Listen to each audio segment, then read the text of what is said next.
Estimados alumnos de la Maestría Virtual Planificación Estratégica del Desarrollo, soy la magistra Isabel Hurtado Galván, la docente del curso Construcción de Indicadores de Impacto,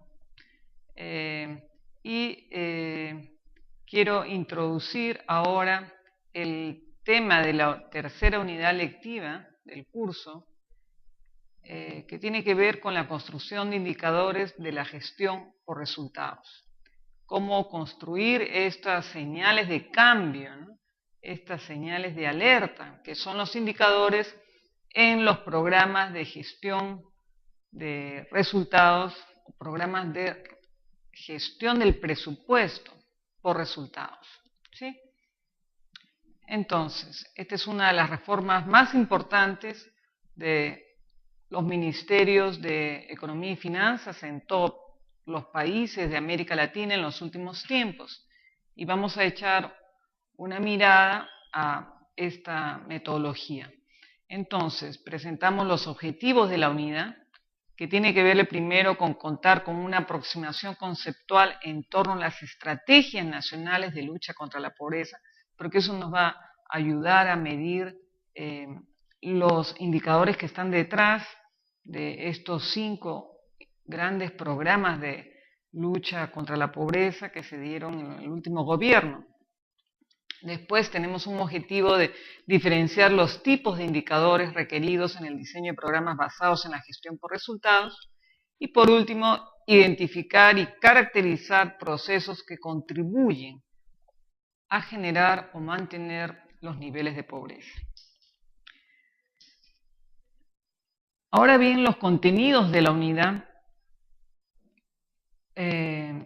se presentan a continuación. El primero es la pobreza como fenómeno multidimensional, ¿no? Un poco ver la pobreza desde distintos aspectos y dimensiones multidisciplinarias, como se ve en los últimos tiempos.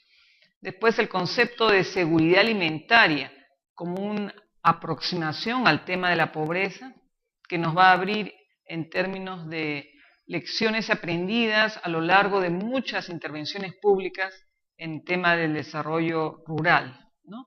Después vamos a tener una reflexión sobre cómo se operativizan estos programas de pobreza a través de los programas por resultados, ¿no?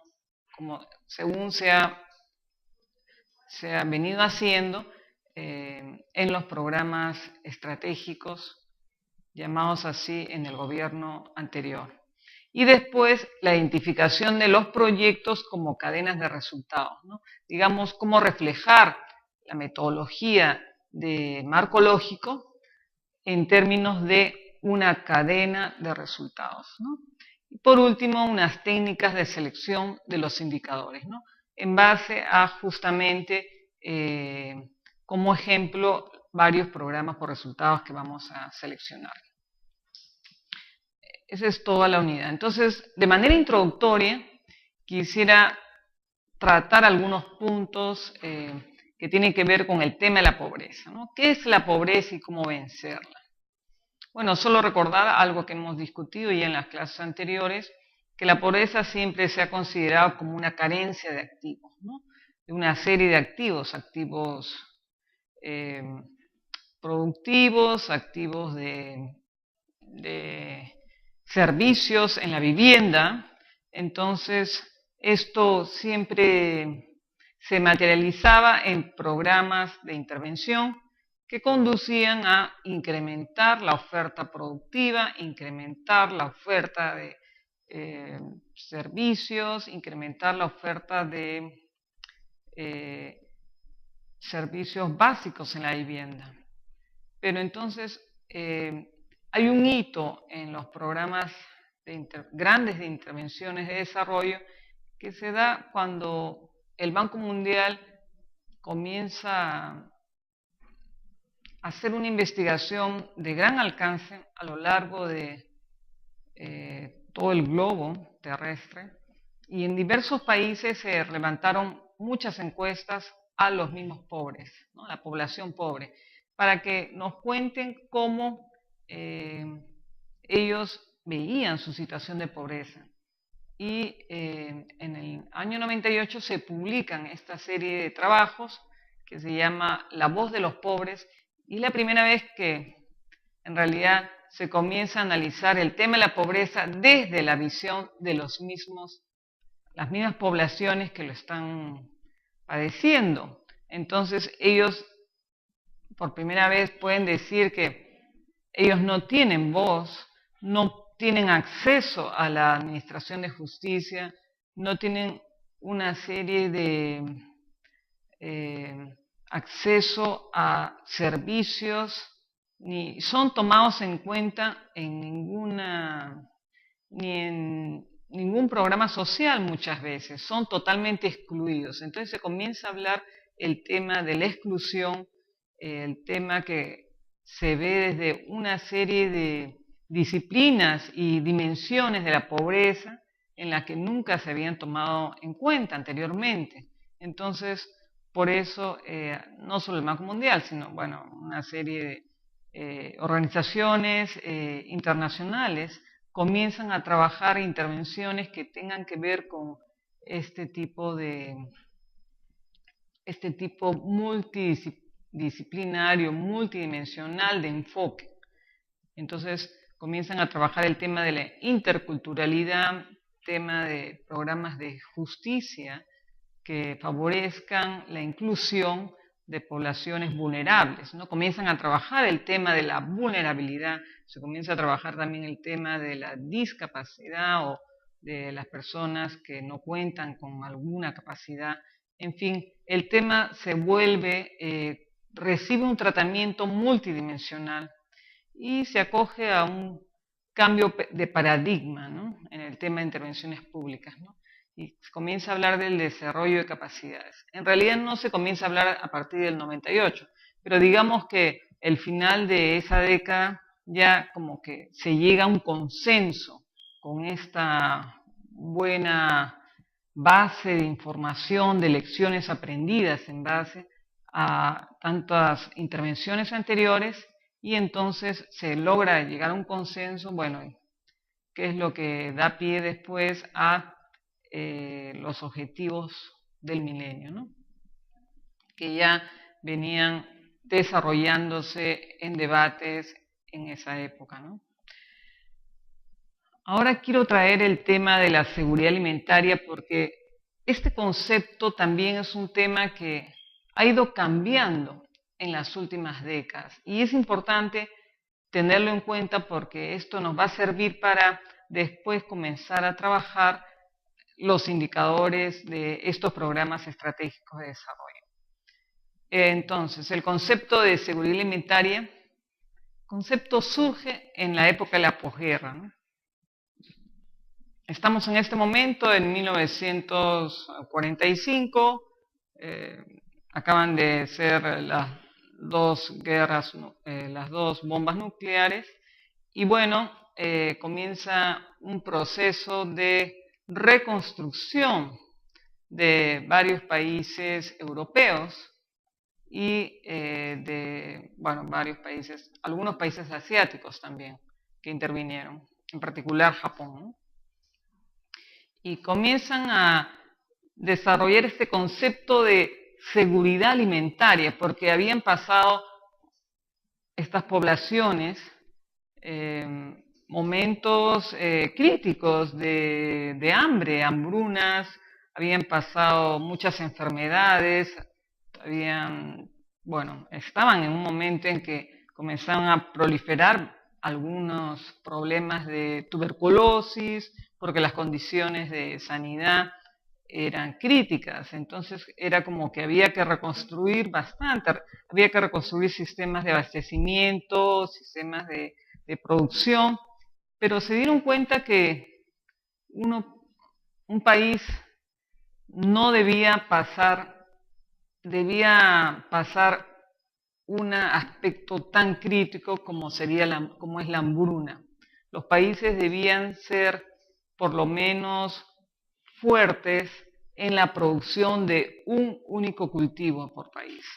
Entonces varios países comenzaron a especializarse en algún cultivo. Japón, por ejemplo, y los países asiáticos comienzan a producir el arroz en gran escala, en los países europeos el trigo, ¿no?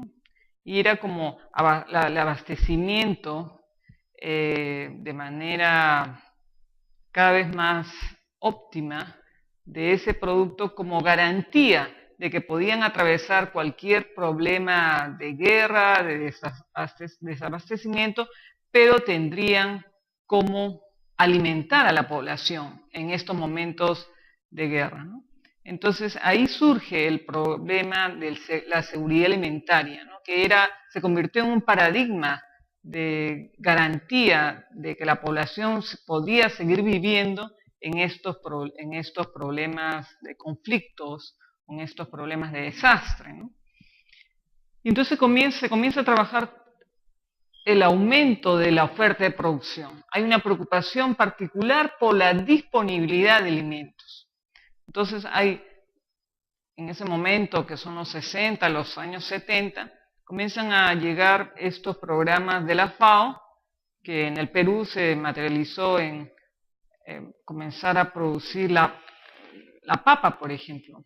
Entonces, en varias zonas, y también hay varios proyectos de la cooperación holandesa, que comienzan a drenar aguas o territorios que tenían componente bastante húmedo, para que pudiera aumentar la productividad de la papa. Y eso ocurre en varias regiones del país, y se comienza a ver este aumento de la oferta de producción, y se comienza a diseñar programas de desarrollo que debían tener este aumento de la producción, aumento de productividad, como imaginando que el siguiente camino sería contribuir a la pobreza. Pero las lecciones de la evaluación daban como problemas, ¿no? Que no llegaba el aumento, la reducción de la pobreza por ningún lado. Entonces había que enfrentar otros problemas, un problema de mercado de repente. Entonces estamos en los años 80 y se dan cuenta los diseñadores de proyectos que había que incorporar un elemento de acceso a los alimentos. Y es ahí también que el economista, el premio Nobel Amartya Sen, hizo una investigación en India sobre los países que habían tenido hambruna en los años 70. En Addis Abeba, ¿cómo se llaman? Estos países que tuvieron unas hambrunas bastante fuertes, y eso había coincidido con que habían habido sobreproducción de los productos alimenticios. Sin embargo, la población no había tenido acceso a esos alimentos. Entonces, Amartya Sen demuestra que la preocupación por mayor disponibilidad de los alimentos no es suficiente, porque la gente no tiene cómo comprarlos, ¿no? La disponibilidad es insuficiente porque la gente no puede acceder a ellos. Y se comienza a trabajar un componente, el componente de acceso a los alimentos, el desarrollo de capacidades. Entonces se agrega como al concepto de seguridad alimentaria y a los programas de seguridad alimentaria, se agrega el concepto de desarrollo de capacidades, de microempresa, por ejemplo, o de crédito, o de algunos acceso a servicios financieros, y entonces se comienza a trabajar todo lo que es otras acciones o actividades que conducen a un incremento de los ingresos de las familias. Entonces, una pequeña empresa, por ejemplo, o un pequeño negocio, agronegocio, por ejemplo. Entonces, el componente de acceso se agrega. Por último, el tercer elemento, que es más reciente, es el elemento nutritivo, porque si bien había acceso a los alimentos, también se pudo comprobar que eso no reducía la desnutrición de los niños. Reducir la desnutrición de los niños es romper la cadena intergeneracional de la pobreza. Porque también en el tema de la pobreza se llegó a ver que se dan cadenas intergeneracionales de la pobreza que permiten que la pobreza sea un fenómeno que pervive a lo largo del tiempo, ¿no? Y a medida que se hacían cada vez encuestas de la pobreza, se determinó bastantes secuencias de cómo las poblaciones podían pasar de estar por debajo de la pobreza, subir por encima de la pobreza y después volver a bajar por debajo de la pobreza, ¿no? Entonces, esos estudios se han levantado en el Perú en la década de los 90. No se levantaba anualmente, en esa época no se levantaba anualmente un estudio de la pobreza, pero se hacía cada 4 años, me parece. Y entonces se determinaron bastantes elementos para hacer un componente más a este concepto de la seguridad alimentaria que tiene que ver con la nutrición. Y bueno, ahí se vio que era imprescindible focalizar esfuerzos para desarrollar un concepto de mejor nutrición para los niños que acaban de nacer, o sea, entre los 0 y los 3 años, los niños desarrollan más o menos el 90% del cerebro humano, ¿no? Después, aunque uno les dé más alimentación o les dé la alimentación correcta, ya no importa, porque ya se ha desarrollado la mayor parte de sus cerebros, de sus elementos cognitivos. Entonces, es preferible actuar en los 3 primeros años. Algunos programas actúan en los 5 primeros años, pero los 3 primeros años son fundamentales en los niños y es preciso impartir prácticas de nutrición, prácticas de higiene, prácticas culturales que hay que cambiar, en fin, hay una serie de elementos ahí, paquetes que vienen para fines de mejorar la nutrición de los niños que acaban de nacer. Entonces, esos 3 elementos, acceso, disponibilidad y nutrición, aprovechamiento de los alimentos, son los que componen el tema de la seguridad alimentaria. Esto lo he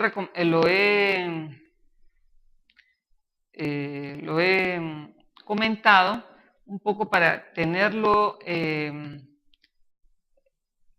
la reflexión al momento que vamos a trabajar los indicadores en los programas por resultados. Bueno, también hay un componente de sostenibilidad que se puede agregar a estos 3 componentes de la seguridad alimentaria. Ahora vamos a ver los indicadores y la gestión pública. Entonces, la gestión por resultados responde a qué.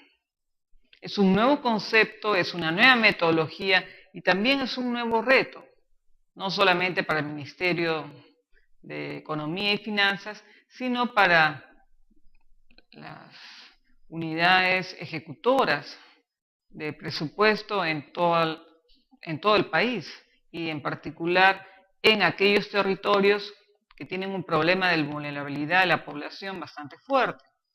Entonces, la gestión por resultados responde a la necesidad de mejorar el proceso de asignación de recursos entre las diferentes opciones. Ahí estamos hablando de efectividad, ¿sí? Tenemos un problema de asignación de recursos y hay que elegir las opciones mejores. Para mejorar la eficiencia, tenemos que obtener un mayor producto con los recursos disponibles, ¿sí? Y eso es lo que se quiere lograr con la gestión por resultados. Además, es una metodología que sirve para mejorar la transparencia y el proceso de rendición de cuentas, ¿sí? Que es una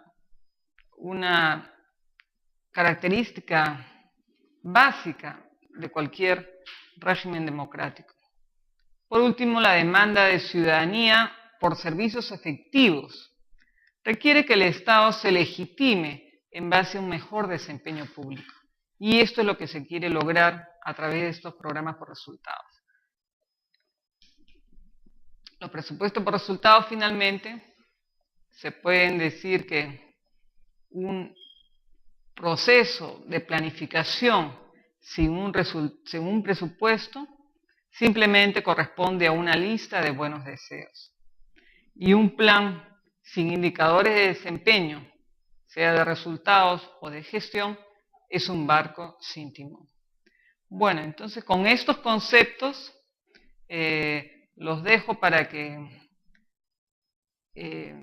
tengan ánimo de comenzar a leer los documentos del Ministerio de Economía y Finanzas, los documentos de conceptos, de explicación de la metodología del presupuesto por resultados, y nos vemos entonces en el fin de semana para trabajar el tema con mayor detenimiento. Muchas gracias. Y dimensiones multidisciplinarias, como se ve en los últimos tiempos. Después el concepto de seguridad alimentaria como una aproximación al tema de la pobreza que nos va a abrir en términos de lecciones aprendidas a lo largo de muchas intervenciones públicas en tema del desarrollo rural, ¿no? Después vamos a tener una reflexión sobre cómo se operativizan estos programas de pobreza. Estimados alumnos de la Maestría Virtual Planificación Estratégica del Desarrollo, soy la magistra Isabel Hurtado Galván, la docente del curso Construcción de Indicadores de Impacto, quiero introducir ahora el tema de la tercera unidad lectiva del curso, que tiene que ver con la construcción de indicadores de la gestión por resultados, como con indicadores requeridos en el diseño de programas basados en la gestión por resultados, y por último, identificar y caracterizar procesos que contribuyen a generar o mantener los niveles de pobreza. Ahora bien, los contenidos de la unidad se presentan a continuación. El primero es la pobreza como fenómeno multidimensional, ¿no? Un poco ver la pobreza desde distintos aspectos, construir estas señales de cambio, ¿no? Estas señales de alerta, que son los indicadores en los programas de gestión de resultados, programas de gestión del presupuesto por resultados, ¿sí? Entonces, esta es una de las reformas más importantes de los ministerios de Economía y Finanzas en todos los países de América Latina en los últimos tiempos. Y vamos a echar una mirada a esta metodología. Entonces, presentamos los objetivos de la unidad, que tiene que ver primero con contar con una aproximación conceptual en torno a las estrategias nacionales de lucha contra la pobreza, porque eso nos va a ayudar a medir los indicadores que están detrás de estos 5 grandes programas de lucha contra la pobreza que se dieron en el último gobierno. Después tenemos un objetivo de diferenciar los tipos